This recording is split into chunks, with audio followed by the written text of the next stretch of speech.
여러분 안녕하십니까. 월요일 아침 여수 MBC 뉴스투데이입니다. 전남 지역 코로나19 확진자가 나흘 연속 감소세를 이어가고 있습니다. 전라남도에 따르면 도내 코로나19 확진자는 지난달 29일 17,000여 명을 기록한 이후 조금씩 감소해 지난 1일에는 11,000명대로 줄었고 그제는 이보다 700여 명 감소한 1,400여 명이 확진 판정을 받았습니다. 한편 정부는 오늘부터 오는 17일까지 사적 모임 최대 인원을 10명으로 늘리고 식당 등의 영업시간을 자정까지로 확대했습니다.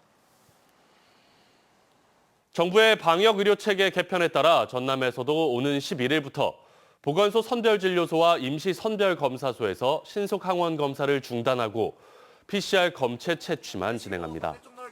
이번 조치는 동네 병원과 의원에서 검사와 치료까지 연계하는 의료체계 전환에 따른 것으로 전남도는 기존 신속항원검사 인력들이 재배치되면 방역 업무가 효율적으로 이뤄질 것으로 기대하고 있습니다. 더불어민주당이 지방선거 후보자 공모를 시작으로 본격적인 경선 절차에 들어갔습니다.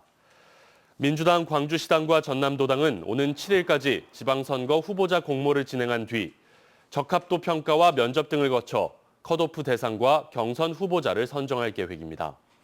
경선 방식은 기초단체장의 경우에는 국민참여 경선, 광역의원은 당원 경선, 기초의원은 당 심사 방식이 유력한 것으로 알려졌습니다. 또 광주는 오는 19일, 전남은 20일부터 경선이 시작될 예정이고 이달 말쯤 최종 후보가 확정될 것으로 예상됩니다.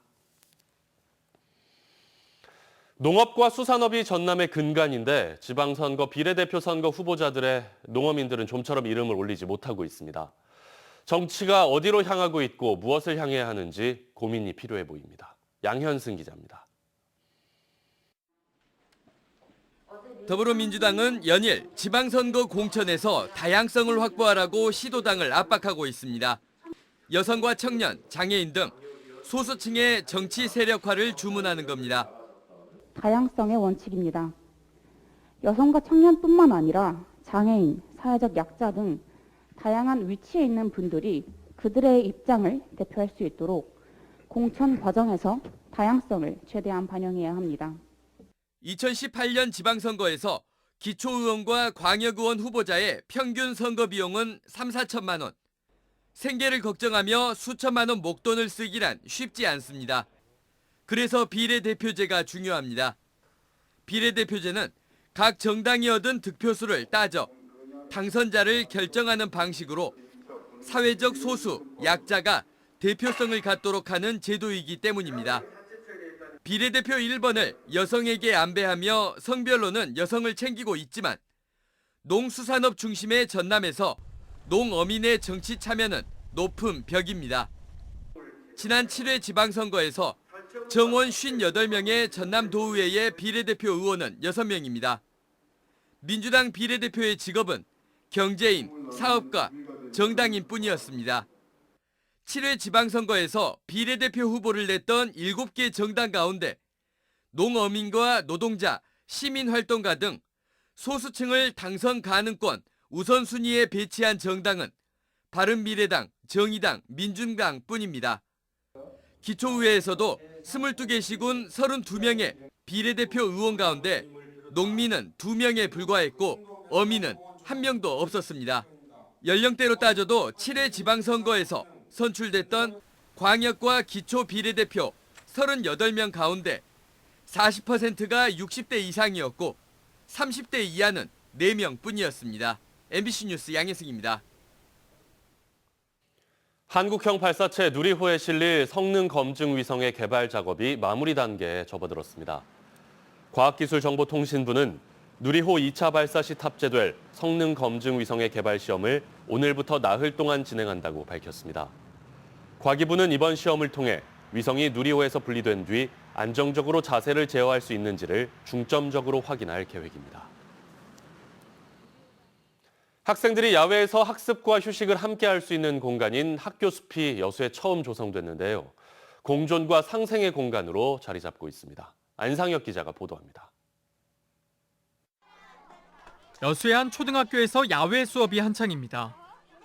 수업 후 학생들은 야외에서 책을 읽기도 하고 친구들과 보드게임도 즐깁니다. 자연을 벗삼아 야외 체험을 할 수 있는 학교 숲 공간이 마련됐기 때문입니다.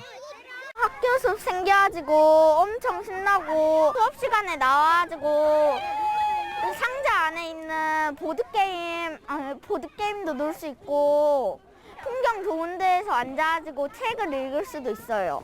트리하우스가 생겨서 학교를 빨리 가고 싶어요. 설계부터 아이들의 손길을 거쳐 조성됐다 보니 감회도 남다릅니다. 설계자 한 분만 만든 곳이 아니라 아이들이 직접 작년 9월부터 직접 디자인을 만들고 또 아이들이 공모전을 만들어서 아이들이 함께 만든 트리하우스이기 때문에 아마 그 뜻이 남다른 것 같습니다. 학교 숲은 학생들의 자연체험 학습 기회 제공뿐만 아니라 쉼터로서 주민들에게까지 개방될 예정입니다. 자연 체험을 통해서 자연과 생태의 중요성 그리고 생태계 감수성을 키우는 거 중요하고요. 이곳은 학생들만 이용하는 것이 아니라 주민들도 이렇게 쉼터라든지 또는 자연을 만끽할 수 있는 그런 소중한 공간, 그를 통해서 지역과 학교가 소통하는. 전남에 조성된 학교 숲은 17곳으로 올해 15곳이 추가로 조성될 예정입니다.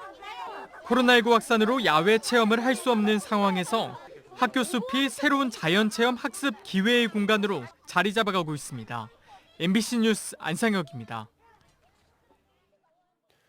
광주 전남 혁신도시 공공기관 13곳의 지역인재 채용 설명회가 오는 6일 유튜브를 통한 비대면 방식으로 진행됩니다.